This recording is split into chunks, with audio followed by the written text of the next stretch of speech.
Going on. So today we have a little car project here to work on. We've got a 1995 Audi A6 2.8 liter V6 non-quattro, intermittent start problem. Weird thing is, only does it after it's been started and run. And it's not a heat problem because the car can go 5-10 miles, not even warm up, turn it off, and it won't start, just cranks. Or you can drive it 2.5-3 hours, turn it off, does the same thing. So we've already checked fuel pump, fuel filter, mass airflow. Next part we're going to do here is way down here. I don't know if you can see it. It's grab a screwdriver and point to it. Right here. Basically it is this, the cam positioning sensor. Faces like this. I'll get you a better view. Faces like that on the back of the head. And the reluctor wheel is actually on the camshaft, so you don't have to worry about that. There is actually, I have a gasket here, but actually it goes aluminum on aluminum or metal on metal. Whichever one you may be working with. 3-prong, so you're going to have to unplug the harness, which is down here as well. I like to use a pair of hemostats to pull the little metal tensioner out and then unplug it.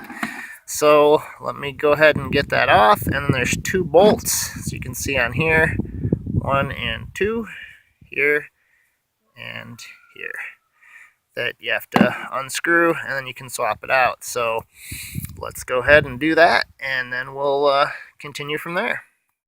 Moving on here, you're also going to want to remove this little tube here, and it should just pop right off. Let's see, I think you push and push on these little tabs, and this is the oil overflow for the head. There's one on each side, and that way you can get a little bit better access to the harness, which is right here. And like I said, you're going to use a pair of hemostats here so that we don't lose the clip. So let's do that. It's best to use 2 hands to pop that off. Alright, so as you can see, I was able to pull it right off here. That's a little retention clip. I'm just going to set that someplace safe, like up here on the motor cover for the wipers. And now the harness should, there we go, just unplug like that. And I've already tested this. I'm getting 11.912 on the power, 5 to 7 on the signal, which is right, and 0.00, 0.01 on the ground.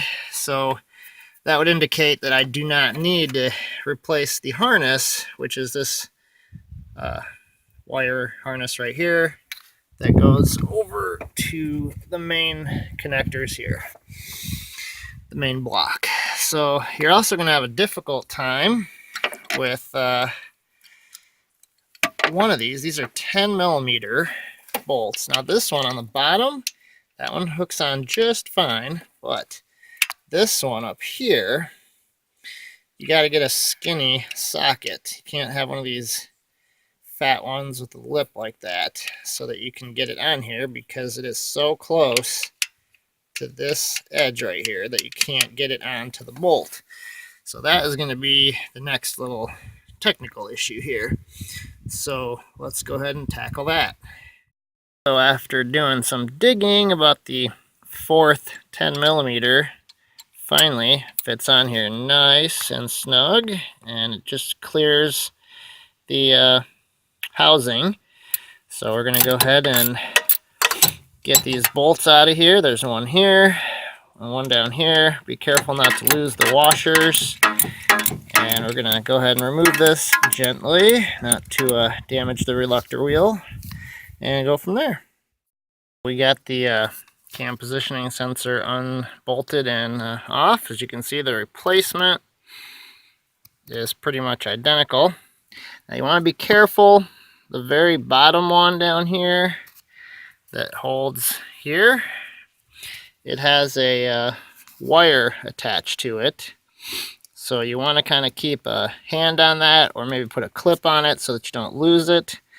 And then also clean out the camshaft sensor around there, the reluctor wheel. Make sure everything is nice and clean, and then we're going to bolt the new one on, plug it in, and see if that fixes our intermittent start problem. Okay, so that is our cam right there. Reluctor wheel.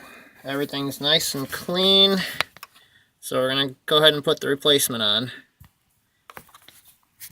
So when you're putting the new one on, make sure that you hand tighten the bolts. Don't ratchet them in, as these are aluminum heads and they are pretty delicate parts, so you don't want to over torque or strip them. So try to tighten them up as good as you can by hand first. See, that's a good seating. So now we're just going to probably do maybe half turn, one turn, maybe two. We'll see how it feels, and get that tightened on. Put the harness back in, put the overflow oil tube back on, and we should be good to test it out. Okay, so hand tighten these in, the bolts. Make sure you remember that the one holds this wire. It's got a little bracket attached to it that goes down to the lower O2 sensor. So once you've got them nice and snug, then you can tighten them up with the ratchet. Also keep in mind there is no seal. This is aluminum on aluminum, like I said before, metal on metal, aluminum on aluminum, whatever you want to call it. And then gonna put the overflow oil tube back on, the harness, clip it back in right here. Don't forget the retention clip that we took off earlier. That's what basically keeps it held in. And that is pretty much all that you need to do to replace it. And just put your cover back on and you're all set to go.